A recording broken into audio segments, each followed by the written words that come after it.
Hey, what's up, you guys? Sorry, it's been a little while since I made an update. Again, I've been really busy, but I'm finally done with the first semester of college, so life is pretty sweet right now. I got more free time to myself and more time to work on my baby out there. So, where I'm at with it, oh my god, I've come a long way ever since that last update. Um, when I go out to the car, you're gonna see amps, you're gonna see all kinds of stuff. Uh, yeah, so I'll take you guys out. It was like 15 degrees this morning. I came out and I finished wiring in my projectors. I still didn't wire in the halos, but I did that this morning too. So those are gonna look sweet. But what I have done inside, I don't know if I've made an outdoor video of all my panels on the car. I just remounted the phone holster, so I hope that settled in there all right. But yeah, so that's how the gauge bezel came out. Gorgeous as fuck, right? The radio bezel with my sound stream. I forget what VIR 7870 NRB. The best goddamn head unit I've ever bought.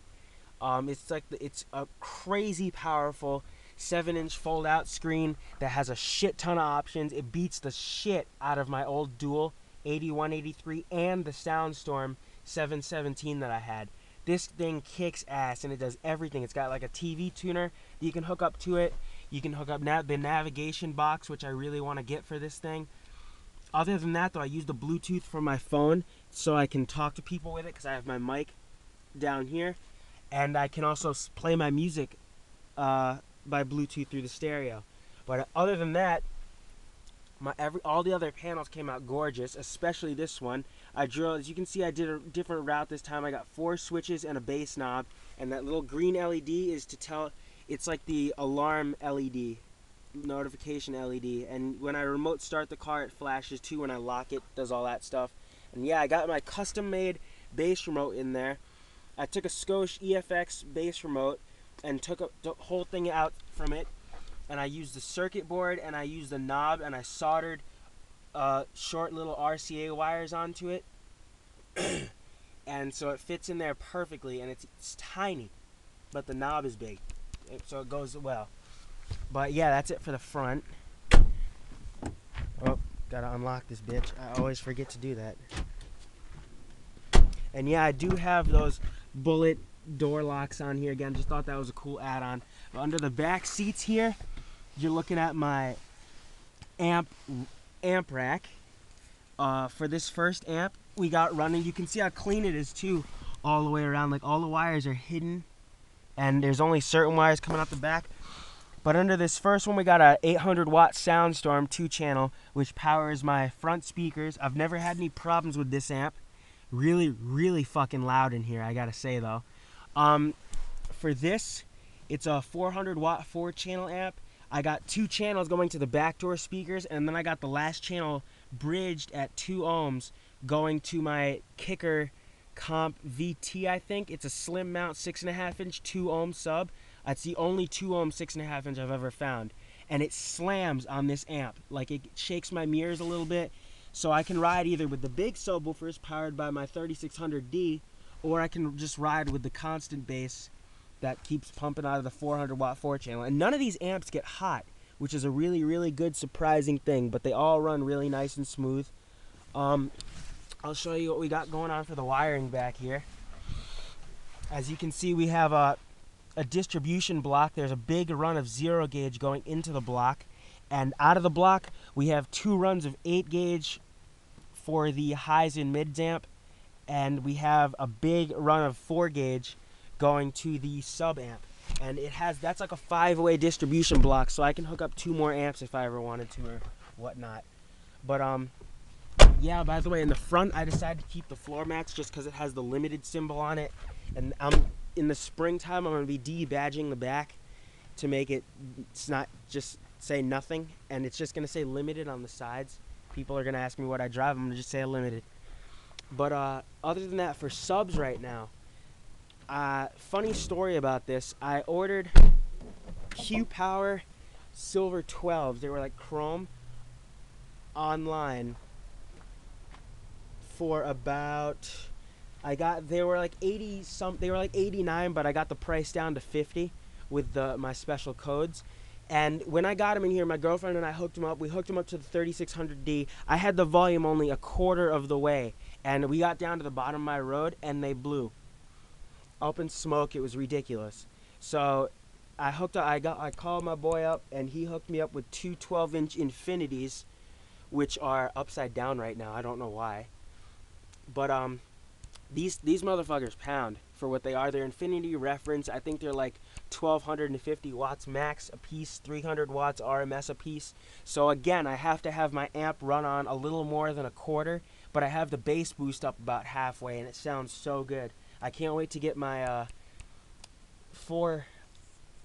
what I'm going with this time is I'm going with 412s, but I don't know what kind of subs they're going to be, but I know they're going to slam because it's going to be wired down to 1 ohm, and this is a 1 ohm stable amp. And I made the box a little bit bigger than the last one I had for my 415s, so these 12s might hit harder than my 15s, especially because they have bigger magnets. I'm not going to tell you what kind I have in mind, but you'll see. But yeah, other than that, and then in here you can't really see it, but there's my kicker 2 ohm sub. Fit alright. I had to custom drill some new screw holes for it, but other than that, it pounds. I'm not going to make a video of this system today, but I'm just showing you what's going on with the car right now. And I like having these in for temporary because it's just enough bass to rock my mirrors and slam the trunk. It all sounds really good in here. And of course I have all LED bulbs for the tail lights still. The only thing this car needs is a new 10,000K HID bulb for the fog light because it got wet somehow and it doesn't work anymore. And I did order a 5,000K HID kit for my high beams because I'm tired of messing around with the bulbs. I went from like these blue tinted halogens that made it crystal white, but the brightness sucked. Then I went to LEDs, the brightness sucked, even worse than the other halogens, and now I'm back to the original halogens. But the HID kit should go perfectly in there. And I also need a new turn signal multifunction switch because all my turn signals do is just buzz. And it's a pain in the ass to listen to. But yeah, and you guys know I have green lights down there. I got brighter ones that have like 5 LEDs built into one bulb for my doors. But the ones on the dome light are still the single bulb, and I might swap them out. I don't know. I got them for a really good deal. Got my green switches in. The first 2 light up because they're hooked up. The second 2 aren't. The first one's going to go to the green interior lights, but I got to get new ones. The second one goes to my halos.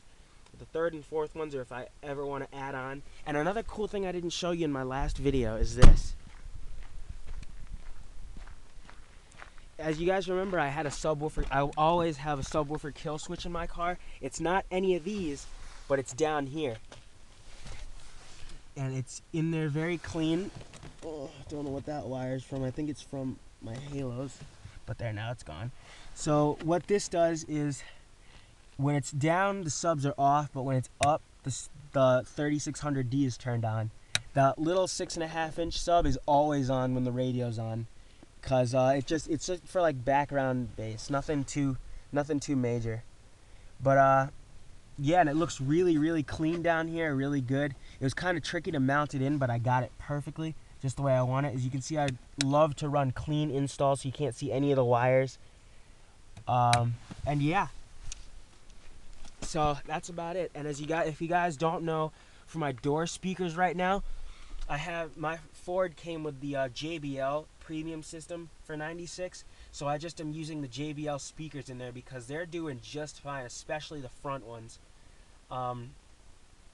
What I do is I run the high pass filter on the amps for my door speakers, and so it can get really loud and there's no bass distorting it out. Because if anyone else out there with Explorers has the JBL system, you'd know that the front speakers aren't just like the regular two-ways. There's actually a separate tweeter and a separate mid-range in there.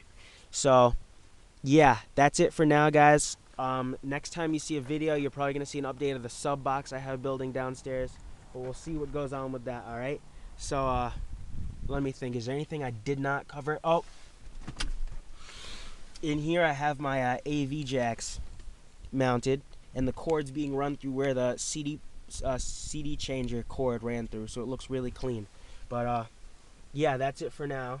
So, yeah, peace out, guys.